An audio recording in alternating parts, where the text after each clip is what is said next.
vamos ter aula gravada. Qualquer dúvida que vocês tiverem, vocês coloquem lá no portal, no fórum que eu vou abrir para vocês, que aí eu respondo durante o horário da aula, tá? Não tô fazendo a aula hoje ao vivo, porque como vocês devem estar observando na televisão, amanhã começa o inquérito sorológico no estado.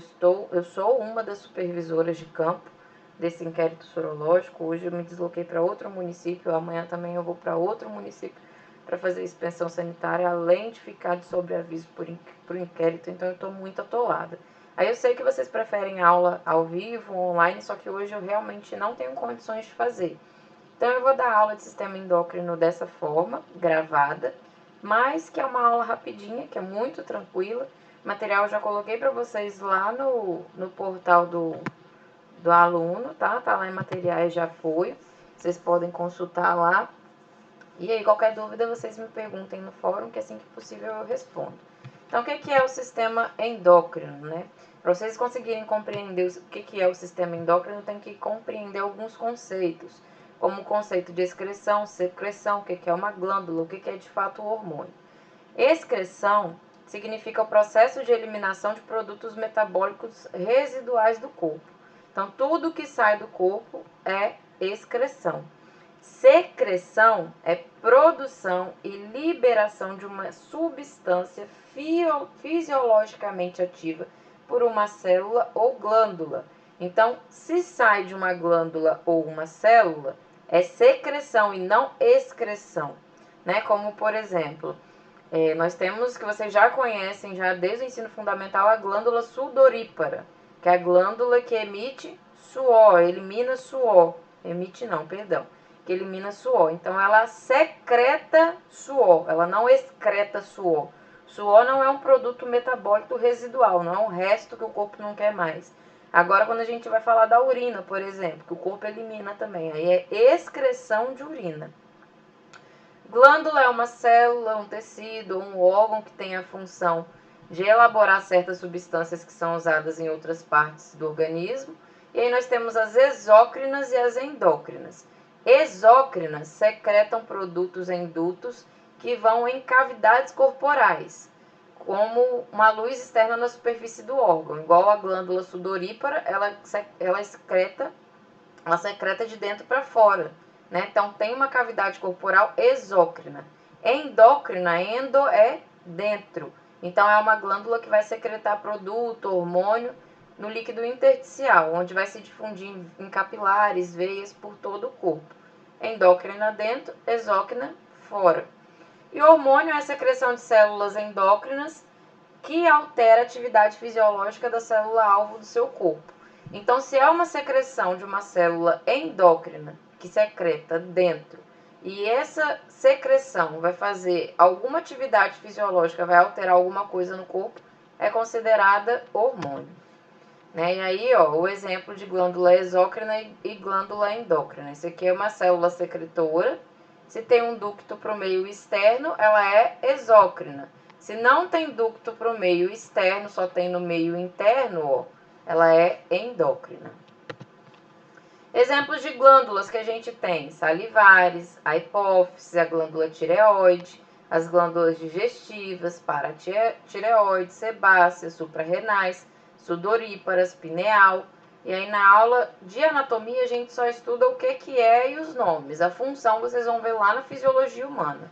Né? Aqui tem uma lista de todas as glândulas que a gente tem no corpo, que eu pontuei para vocês: sudoríparas, sebáceas, digestivas, salivares, e tá separadinho, ó, glândulas exócrinas, glândulas endócrinas. As endócrinas: hipófise, tireoide, paratireoide, suprarrenal, pineal, hipotálamo, timo, que a gente já conversou, que é um órgão que desaparece na fase adulta. E aí, onde que estão localizadas essas glândulas e células endócrinas? Em todo o corpo. Nós temos glândulas e células endócrinas no corpo todo. A pele é considerada o nosso maior órgão. E aí eu vou ver com o João quando que acabam as aulas de anatomia, porque como não vai ter aula prática, ele disse que a anatomia de vocês vai terminar antes. E aí, se der tempo, eu vou dar uma aula para vocês de sistema tegumentar, que não está na ementa de vocês. Mas aí, como essa, teoricamente, é a nossa última aula, dá para dar para vocês. E aí, glândulas e células secretoras ou excretoras nós temos no corpo todo. Glândulas endócrinas, então. Endócrinas, dentro, nós temos a tireoide, a paratireoide, suprarrenal, pâncreas, que é um órgão, mas também é considerado uma glândula, hipófise, corpo pineal, ovário e testículo. Essas são as principais do nosso corpo. A tireoide, onde que está a situação dela? Ela está aqui posteriormente e lateralmente à traqueia, então ela abraça a traqueia, é uma glândula em formato de borboleta, né? Abraça a traqueia e parte da laringe. Tem formato de H ou de U, isso depende muito, varia de sexo masculino para feminino. Lobo esquerdo e lobo direito, e é chamada istmo, né? Uma glândula que tem o istmo, que é essa partezinha aqui que eu não sei se vocês conseguem ver o meu cursor. É o meio da glândula. Os principais hormônios que a tireoide secreta que é dentro, excreta fora, né? A glândula tireoide, ela secreta hormônio para dentro do próprio corpo. É a tiroxina e a triodotironina, também chamados de T3 e T4, que são responsáveis por aumentar a velocidade de reações químicas em quase todas as células do organismo, elevando consequentemente o nível geral do metabolismo, né? Por isso que a pessoa que tem hipertiroidismo, ela está secretando hormônio demais. Se é um hormônio que aumenta o metabolismo, essa pessoa tende a emagrecer. Agora, se a pessoa tem hipotiroidismo, baixa funcionamento da tireoide, significa que está secretando pouco hormônio, e aí essa pessoa vai ter o metabolismo lento, então ela tende a engordar.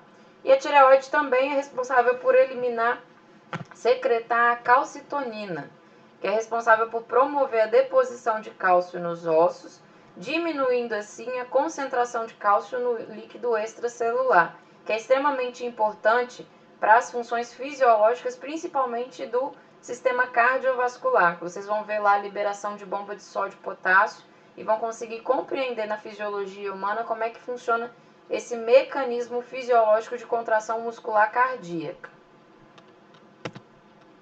As paratireoides, para na anatomia significa ao lado, né? E está na situação metade medial da face posterior de cada lóbulo da glândula tireoide. Esses pontinhos amarelos aqui, ó, então estão lateralmente. O número varia entre 2 a 6, isso anatomicamente vai depender de pessoa para pessoa, e elas são minúsculas, têm no máximo 6 milímetros de tamanho, então é impossível ver a olho nu. A paratireoide é responsável por liberar o paratormônio, que controla a concentração de íons cálcio no líquido extracelular, ao controlar a absorção intestinal de cálcio, a excreção de cálcio pelos rins e a liberação de cálcio pelos ossos. Então, o paratormônio também está intimamente ligado à fisiologia lá do metabolismo do cálcio, que é importante para a formação óssea e também para a contração muscular. Glândulas suprarrenais, elas são bilaterais, né? Significa que em cada lado do rim nós temos uma glândula suprarrenal. Está na porção superior dos rins. A porção central dela está localizada lá no sistema renal, próximo à medula. E a porção periférica, a periferia dessa glândula, está no córtex renal. Para a gente lembrar lá da anatomia do sistema renal. Principais hormônios: o cortisol, que é liberado, e a aldosterona, na glândula suprarrenal. O cortisol, ele tem várias funções metabólicas no controle do metabolismo de proteínas, carboidratos e gorduras, enquanto a aldosterona reduz a excreção de sódio pelos rins. Ela vai reduzir lá no sistema de renina, angiotensina e aldosterona, que o rim fique eliminando o sódio deliberadamente. Isso vocês vão ver lá na fisiologia também, né? Nós temos um sistema chamado sistema renina, angiotensina, aldosterona. Quando o paciente está, por exemplo, com a pressão alta, o córtex suprarrenal vai identificar isso, vai liberar a aldosterona, que é um hormônio. A aldosterona vai agir diretamente no córtex suprarrenal, lá no rim, e vai fazer com que o rim tenha pensamento, não é pensamento a palavra, mas que o rim entenda que não é para deixar excretar sódio. Ele vai reabsorver o sódio em vez de eliminar. Porque aí, se ele está reabsorvendo o sódio, a gente vai aumentar a concentração de sódio na corrente sanguínea e, consequentemente, a pressão tende a aumentar. Isso funciona, por exemplo, quando o paciente está entrando em choque, está perdendo muito volume de sangue e aí, consequentemente, a pressão cai também. É um mecanismo de proteção fisiológica do corpo. O pâncreas, que é um órgão e é também considerado uma glândula mista, né? É uma glândula tanto exócrina quanto endócrina. A porção exócrina é responsável por liberar o suco pancreático, que é extremamente importante lá no sistema digestório, e a porção endócrina vai secretar a insulina e o glucagon. Esses nomes eu sempre embolo, né? Que são hormônios responsáveis pelo controle intimamente ligado ao controle da glicemia. As ilhotas de Langerhans no pâncreas são responsáveis na parte endócrina, secretar a insulina e o glucagon. A insulina promove a entrada de glicose na maioria das células do corpo, controlando dessa maneira o metabolismo da maioria dos carboidratos, enquanto o glucagon vai aumentar a liberação hepática de glicose nos líquidos corporais circulantes. Então, se eu estou com glicose demais no sangue, a insulina é responsável por captar essa glicose e o glucagon por eliminar essa glicose depois, basicamente falando, tá? Sem entrar em aspectos fisiológicos. A anatomia do sistema endócrino ela é um pouco complicada, porque no sistema endócrino a gente trabalha mais a fisiologia. Então, tudo isso que eu estou falando para vocês vão aprofundar quando vocês tiverem a disciplina de fisiologia. Vocês podem perceber que nos outros sistemas eu não fico o tempo inteiro falando. Mas sem entrar na fisiologia, né? Porque a anatomia do sistema endócrino ela tem essa peculiaridade. A hipófise, então, ela tem o corpo ovoide, tá? Situada lá no encéfalo, no hipotálamo. A principal porção se localiza na fossa hipofisária do osso esfenoide. Faz parte do hipotálamo, como eu falei para vocês, e está ligada ao cérebro pelo infundíbulo. Se a gente lembrar lá da aula de sistema nervoso do semestre anterior. A hipófise ela é dividida em hipófise anterior e hipófise posterior, né? A hipófise anterior é responsável pela liberação do GH, que também é chamada de hormônio do crescimento, que promove o crescimento de quase todas as células do organismo e do corpo. E o GH ele tem um pico de produção na hipófise durante a noite. Então, aquela história que você ouve sua avó falar que tem que dormir para crescer, ela é verdade, né? Até determinado momento da vida, quando o adolescente ou a adolescente atinge o pico de crescimento. Também libera corticotropina, que provoca a secreção de hormônios córticos suprarrenais pelo córtex suprarrenal, que vocês viram lá, aldosterona, por exemplo. O hormônio tireoestimulante, que é a tiroxina e a tireotironina. Professora, mas você não falou que é a tireoide que libera esses hormônios? Sim, a tireoide libera o hormônio, mas a tireoide, os rins, eles não têm autonomia para liberar o hormônio sozinho, precisa de comando do sistema nervoso central. Então, a hipófise ela é uma glândula presente no sistema nervoso central, que isso aqui não sai da minha tela, saiu agora. Que vai sinalizar, igual aqui, ó. Professora, eu vi que fulano está comendo feijoada todo dia, então precisamos aumentar o metabolismo dele. Eu preciso liberar mais tiroxina e triodotironina para aumentar o metabolismo dele. É a tireoide que libera esses hormônios. Quem é que vai fazer essa sinalização? A hipófise anterior.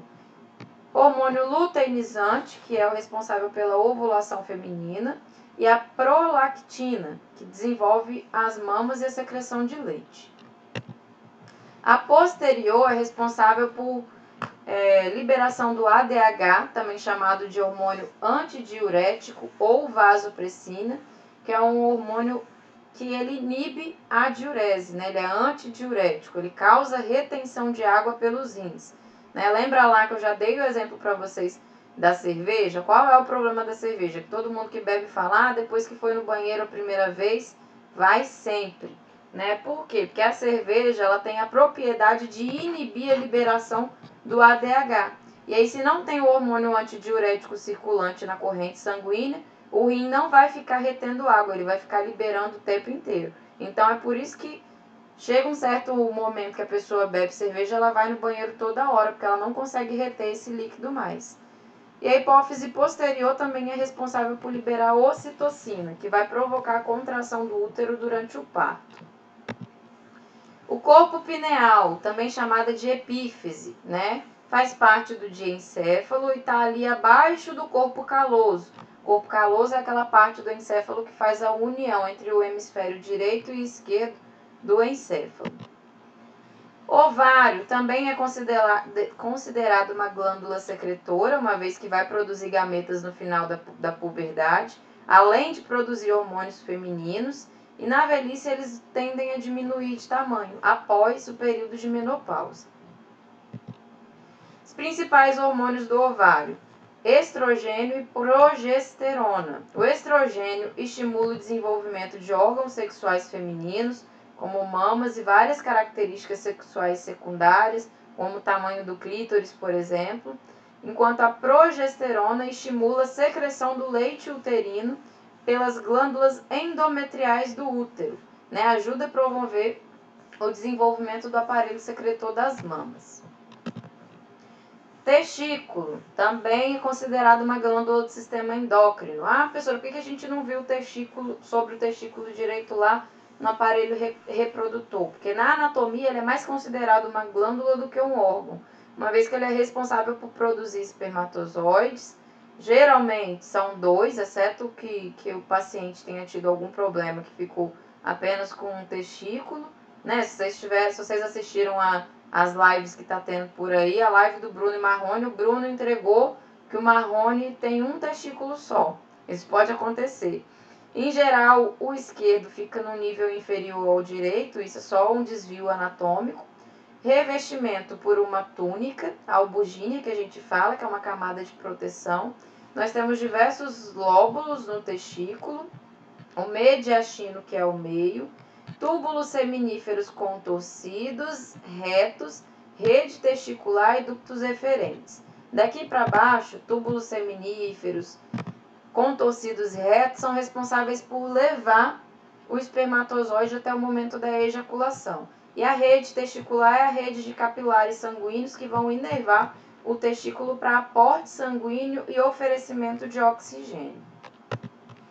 Os principais hormônios produzidos no testículo: testosterona, que vai estimular o desenvolvimento dos órgãos sexuais masculinos, além de promover desenvolvimento das características secundárias no homem, como crescimento de pelos, no rosto, no corpo. A gonadotropina, pulei, até eu me acelerei aqui. Placenta. A placenta também é considerada uma glândula secretora no momento da gravidez, porque ela libera alguns hormônios. Né? Quando a mulher gesta, ela deixa de produzir estrogênio e progesterona pelo ovário, e aí quem passa a produzir e liberar esses hormônios para o desenvolvimento fetal é a placenta. E aí eu já falei para vocês o que esses hormônios fazem. Além de liberar a gonadotropina coriônica humana, que é responsável por promover o crescimento do corpo lúteo, que vocês vão ver lá na embriologia, e a secreção de estrogênio e progesterona pelo corpo lúteo. E a somatotropina humana, que promove o crescimento de alguns tecidos fetais e ajuda no desenvolvimento das mamas da mãe. Aqui, ó, o sistema nervoso, ele está intimamente ligado ao sistema endócrino, porque o sistema endócrino não é autônomo.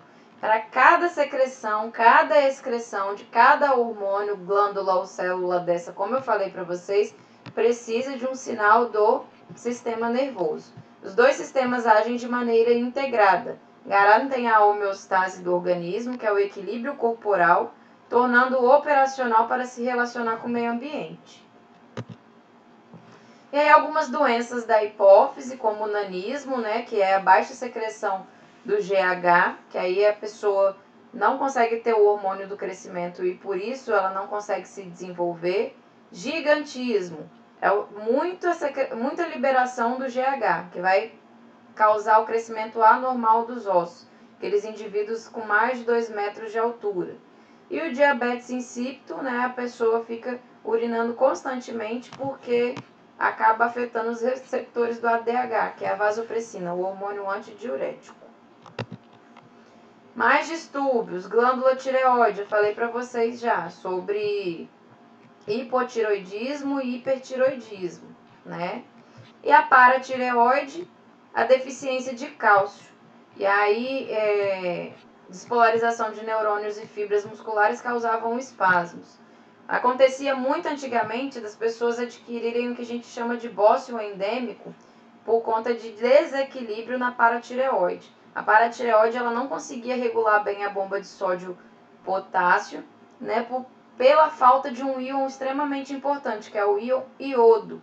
Né? E aí o que o governo brasileiro fez? Ele passou a colocar iodo no sal, porque o sal era um alimento barato, de fácil acesso à população, e é por isso que hoje o sal marinho que vocês compram no supermercado é sal iodado, que é para ajudar no funcionamento das paratireoides, para que as pessoas não evoluam para doenças como o bócio endêmico.